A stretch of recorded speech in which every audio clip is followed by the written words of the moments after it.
Macapá é a capital amapaense conhecida como a cidade do meio do mundo. Um lugar onde você pode apreciar comidas típicas como o açaí e a castanha do Pará. E ainda fazer um passeio pelas belas águas do rio Amazonas. Bem em frente ao mercado central da cidade está localizada a Fortaleza de São José de Macapá, que é o principal ponto turístico da capital amapaense e é considerada a maior fortificação do Brasil. E é no estado do meio do mundo, no extremo norte do Brasil, que vamos conhecer Luiz Dias, discipulado para a missão.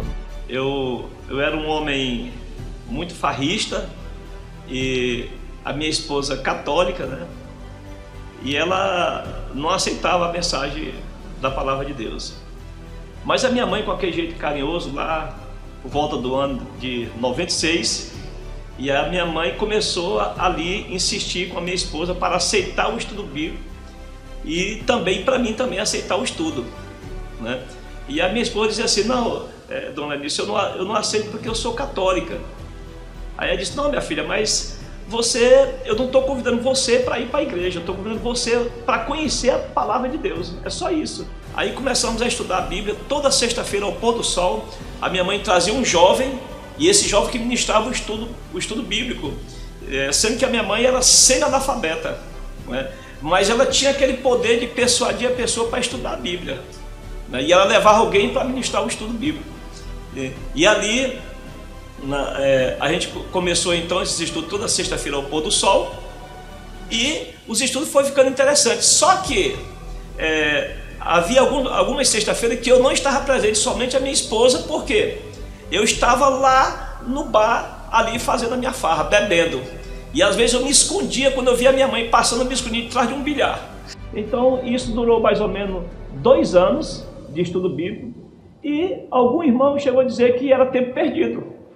Era tempo perdido. Até que chegou um momento, nessa brincadeira minha, chegou um momento que eu sonhei com a volta de Jesus. E naquele momento ali, eu via a multidão de pessoas correndo desesperado para um lado e outro, né? E eu no meio da multidão, no desespero também. E então eu via outra multidão de pessoas subindo para o céu. E eu disse: mas não é possível, eu estou perdido. E então eu fiz uma oração e disse: Senhor, eu peço que o Senhor me revele mais uma vez esse sonho. E logo em seguida, o sonho veio do mesmo jeito que eu tinha sonhado, da mesma forma.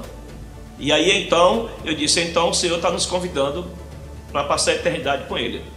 E foi então que eu disse para minha esposa: vamos visitar a igreja. Minha mãe já tinha convidado várias vezes, né? Vamos visitar a igreja. E a minha esposa disse: então vamos.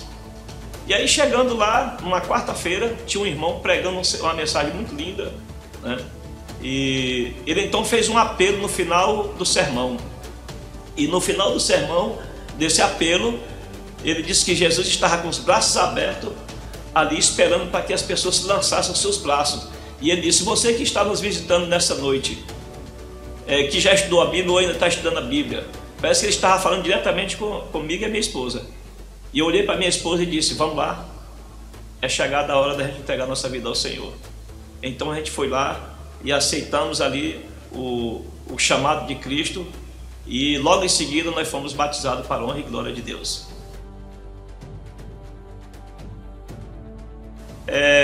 Há um irmão Diniz, foi um ancião, muito tempo ali na Igreja do Paraíso, né? E foi ancião, atuou como ancião em outras igrejas, mas um homem muito experiente, muito dedicado a Deus, irmão Diniz.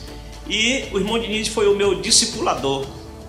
Eu me lembro muito bem que ele chegou com um sermão e colocou nas minhas mãos e disse: você vai pregar um sermão. E as minhas pernas começaram a se tremer, minhas pernas tremiam, né? E o meu nervosismo era exatamente no momento em que eu começava a suar. Dava aquele nervoso e eu ficava suando, né? E suava, né?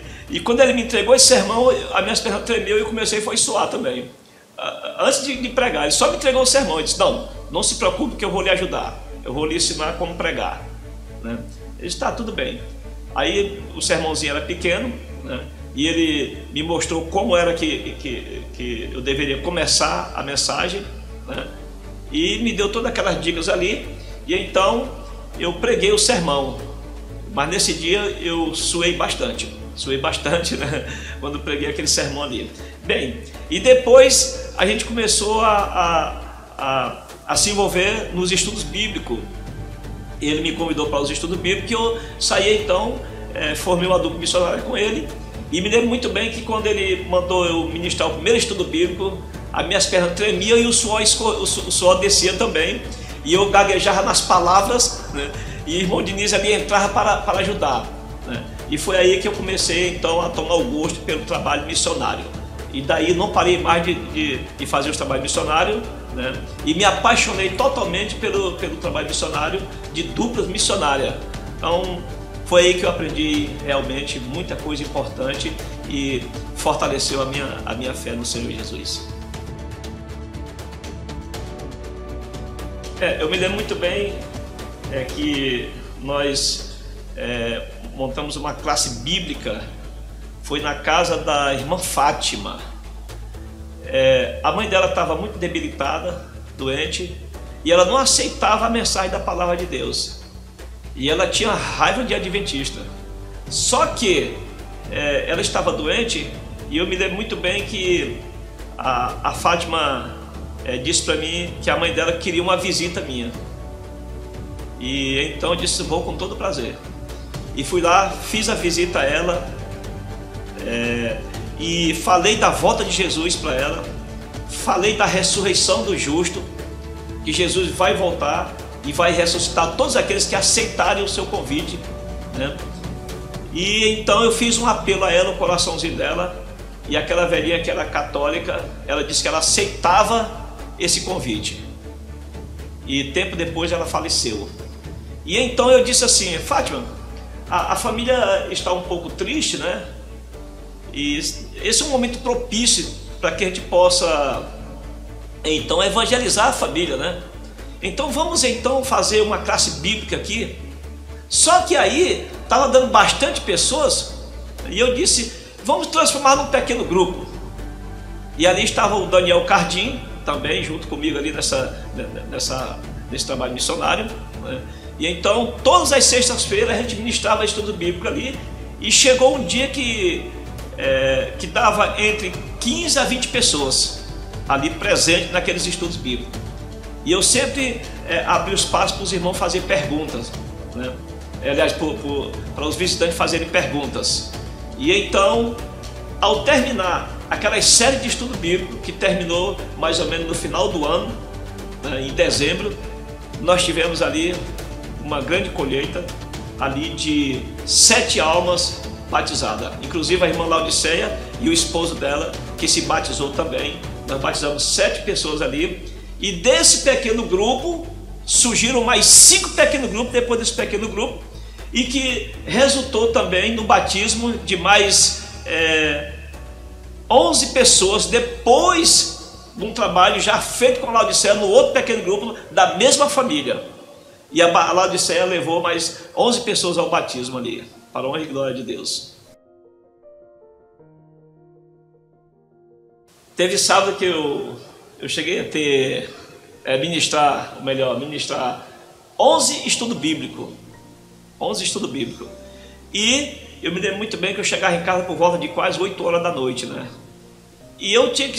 Terminava o culto, escola sabatina e o culto pela manhã, e eu só almoçava, e quando dava 1 hora da tarde eu tinha que ir para os estudos bíblicos. E muitas vezes eu estava ministrando o estudo bíblico ali com a pessoa, e acabava que quando ela estava fazendo a leitura eu estava quase cochilando, né, naqueles momentos aí. Então era uma tarde assim, missionária, totalmente uma tarde missionária, que eu chegava em casa por volta de quase 8 horas da noite, né? Então a gente chegou a ter essa quantia de estudo bíblico em final de semana, sexta, aliás sábado, no domingo, e às vezes sexta-feira também. Eu começava estudo bíblico na sexta-feira e às vezes terminava no domingo esses estudos.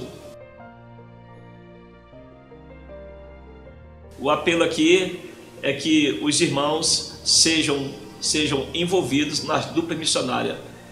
Eu fui alcançado por uma dupla missionária, para a honra e glória de Deus, e o meu apelo a todos os nossos irmãos, que eles sejam missionários através da dupla missionária, porque é um trabalho muito eficaz. É um trabalho que geralmente as pessoas que ganham através da dupla missionária é as pessoas que mais ficam firmes na fé.